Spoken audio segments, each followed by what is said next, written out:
Ya, oke. Selamat pagi, selamat siang teman-teman semua. Untuk hari ini ada 3 sub pokok bahasan yang akan kita bahas. Yang pertama terkait analisis pulang pokok, yang kedua fungsi konsumsi dan tabungan, kemudian model penentuan pendapatan nasional. Ya, analisis pulang pokok ini disebut juga analisis break even point atau BEP, yang lebih kita kenal dengan BEP, titik pulang pokok sama, merupakan keadaan suatu usaha ketika tidak memperoleh laba dan tidak juga rugi. Untuk keperluan analisa tersebut, kita perlu mempelajari terkait dengan pendapatan, biaya, dan juga keuntungan bersih. Nah, dengan BEP ini, maka bagi pebisnis dapat mengambil keputusan yang berkaitan dengan apakah akan mengurangi atau menambah harga jual, biaya, dan atau laba. Jadi dengan mengetahui BEP tersebut, tujuannya untuk mengetahui jumlah penjualan minimal yang harus dipertahankan agar perusahaan tidak mengalami kerugian, kemudian mengetahui jumlah penjualan yang harus dicapai untuk memperoleh tingkat keuntungan tertentu. Jadi ini maksudnya ketika kita sudah tahu pada titik tertentu, misalnya memproduksi 30 unit, itu kondisinya BEP. Nah, ketika kita menginginkan laba sekian, laba tertentu, berapa sih produksi yang harus kita buat? Itu maksudnya begitu. Kemudian mengetahui seberapa jauh berkurangnya penjualan agar perusahaan tidak menderita rugi. Jadi ketika dengan mengetahui BEP-nya pada unit berapa, jangan atau istilahnya dihindari untuk memproduksi jumlah unit di bawah tersebut karena hal itu pasti rugi. Kemudian mengetahui bagaimana efek perubahan harga jual, biaya, dan volume penjualan terhadap keuntungan. Nanti kita akan belajar terkait dengan ketika harga jual berubah, biaya berubah, volume penjualan berubah, itu efeknya apa terhadap profit atau keuntungan produksi. Ini fungsi penerimaan total dan fungsi biaya. Fungsi biaya total dibentuk atau istilahnya rumusnya di sini TC sama dengan FC ditambah V dikali Q, di mana TC biaya total atau total cost, kemudian VC fixed cost atau biaya tetap, kemudian V ini biaya variabel per unit, dan Q jumlah produk. Ya, ini total biaya merupakan TC sama dengan FC plus V dikali Q.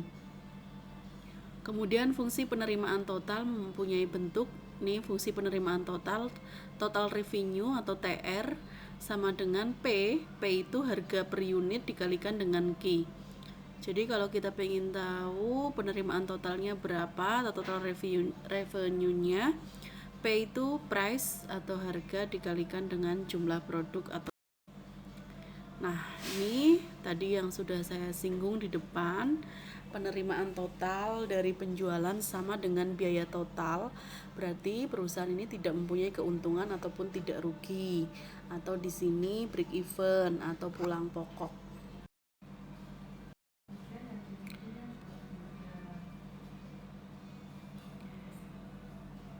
Kemudian titik pulang pokok terjadi pada saat TR sama dengan TC. Ini seperti yang saya jelaskan tadi, maka TR sama dengan TC. TR itu tadi kan P dikali Q. Kita masukkan P dikali Q. TC itu kan tadi fixed cost plus variable cost. Kita masukkan di sini FC plus variabel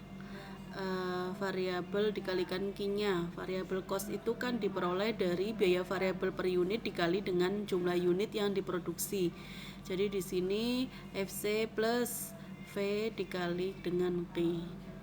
PQ ini kita sederhanakan, PQ min VQ sama dengan FC, Q sama dengan P min V sama dengan FC.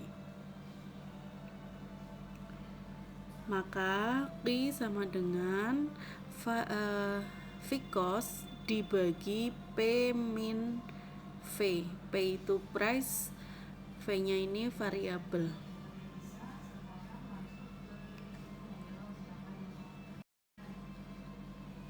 Ini ada contohnya. Suatu perusahaan menghasilkan produknya dengan biaya variabel per unitnya 4.000 dan harga jualnya per unit 12.000. Biaya variabelnya 4.000, harga jual per unitnya 12.000. Kemudian biaya tetapnya di situ 2 juta. Tentukan jumlah unit yang harus perusahaan jual agar mencapai pulang pokok. Nah, ini biaya variabel per unit itu 4.000, harga jualnya 12.000, kemudian biaya tetapnya 2 juta. Diketahui V variabelnya ya 4.000 per unit, P price-nya harga jualnya 12.000 per unit. Fixed cost-nya biaya tetapnya 2 juta. Yang ditanya Q atau pada unit berapa perusahaan itu BEP kondisinya. Tadi sudah dicari atau sudah ada rumusnya di depan ya. Q sama dengan fixed cost dibagi P min V. Kita masukkan 2 juta dibagi 12.000 min 4.000 atau 2 juta dibagi 8.000 atau Q sama dengan 250 unit. Nah, ini artinya ketika perusahaan menjual 250 unit produk dengan harga jual 12.000 per unit, ini kondisinya BEP.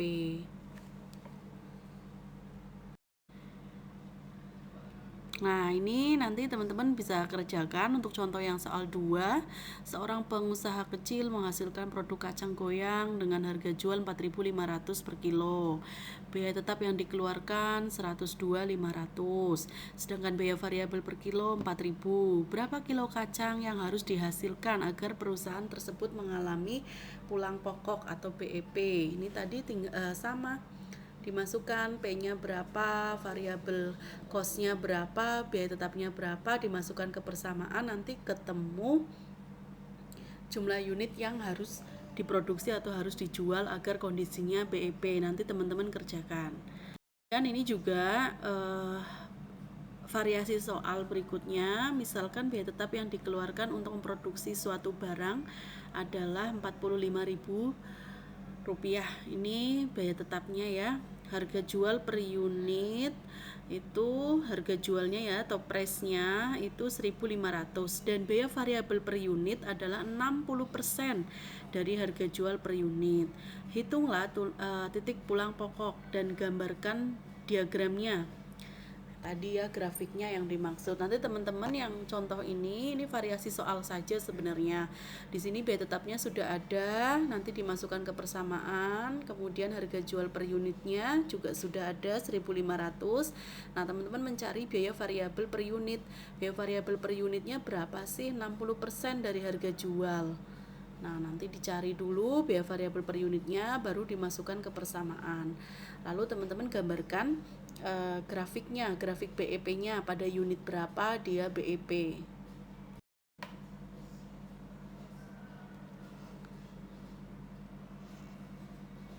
Kemudian fungsi konsumsi dan tabungan. Fungsi konsumsi ini memiliki beberapa sifat khusus. Yang pertama, terdapat sejumlah konsumsi mutlak atau absolut tertentu untuk mempertahankan hidup walaupun tidak mempunyai pendapatan uang. Jadi ini fungsi yang pertama ini kita bagaimana caranya tetap terdapat sejumlah konsumsi mutlak, memang harus mengeluarkan uang untuk konsumsi untuk bertahan hidup walaupun kenyataannya tidak ada pendapatan uang. Kemudian sifat yang kedua, konsumsi ini berhubungan dengan pendapatan yang siap dibelanjakan atau disposable income. Pendapatan yang siap dibelanjakan, disposable income. Jika pendapatan yang siap dibelanjakan meningkat, maka konsumsi juga akan meningkat walaupun dalam jumlah yang lebih sedikit. Kemudian sifat yang berikutnya, proporsi kenaikan pendapatan yang siap dibelanjakan untuk konsumsi adalah konstanta. Nah, ini fungsi konsumsi dituliskan dalam rumus C sama dengan A plus B YD. C itu konsumsi, YD itu pendapatan disposable. Kemudian A, konsumsi dasar yang tidak tergantung pada pendapatan atau konstanta ya. B, kecenderungan konsumsi marginal atau MPC.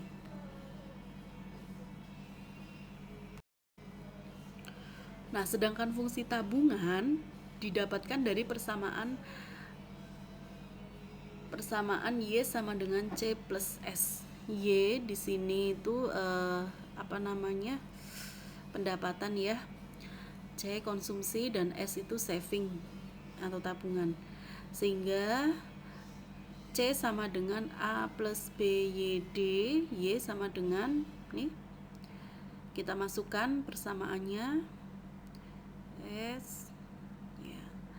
Sehingga ketemu di sini bahwa fungsi tabungan S sama dengan min A plus 1 min B dikalikan dengan Y, di mana S merupakan tabungan, A tabungan negatif bila pendapatan sama dengan 0. Jadi kalau pendapatan sama dengan 0, ini disimbolkan dengan min A ya. 1 min B kecenderungan menabung marginal atau MPS. YD pendapatan disposable.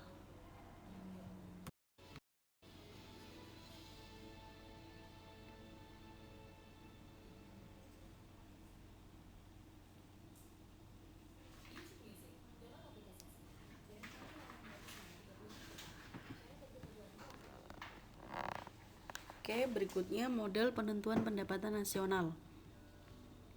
Y sama dengan C plus I plus G plus X min M. C sama dengan A plus BY, di mana Y pendapatan nasional, C konsumsi nasional, I investasi, G pengeluaran pemerintah, X ekspor, M dan di sini impor. Ini kalau teman-teman yang dari SMA saya yakin sudah kenal ini. Fungsi dari pendapatan nasional Y sama dengan C plus I plus G plus X min M. Lanjutkan, di sini ada contohnya.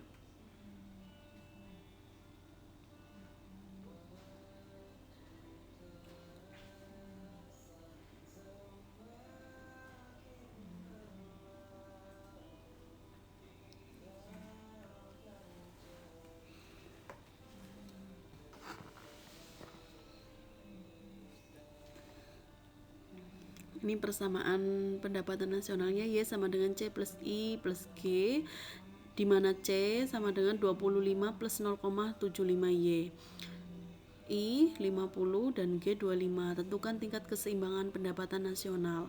Gambarkan grafik fungsi permintaan agregatnya. Y sama dengan, kita masukkan rumusnya. C-nya kita masukkan, substitusikan di sini. 25 plus 0,75 Y plus 50 plus 25. 50 ini merupakan I dan 25 merupakan G sesuai dengan yang di soal itu. Ya, 100 plus 0,75 Y. Oke, kita lanjutkan di sini. Y min 0,75 Y sama dengan 100, 0,25 Y sama dengan 100, Y sama dengan 100 dibagi 0,25 atau Y sama dengan 400. Jadi tingkat keseimbangan pendapatan nasionalnya 400. Ini hanya persamaan saja ya. Jadi istilahnya itu penerapannya untuk persamaan Y sama dengan C plus I plus G.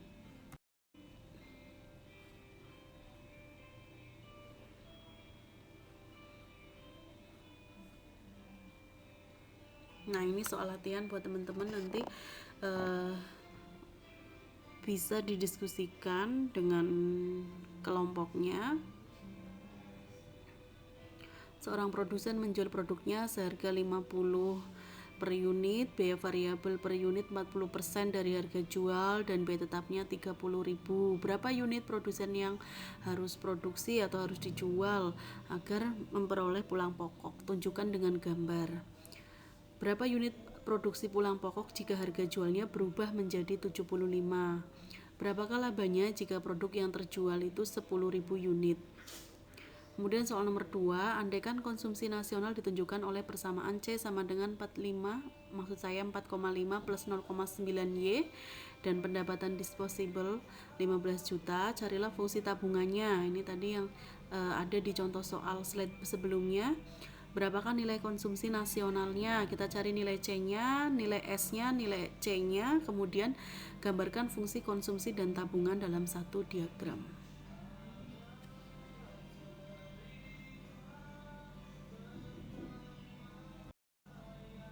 Ya, terima kasih. Jika ada pertanyaan, kita lanjut ke grup WA atau Telegram yang sudah ada.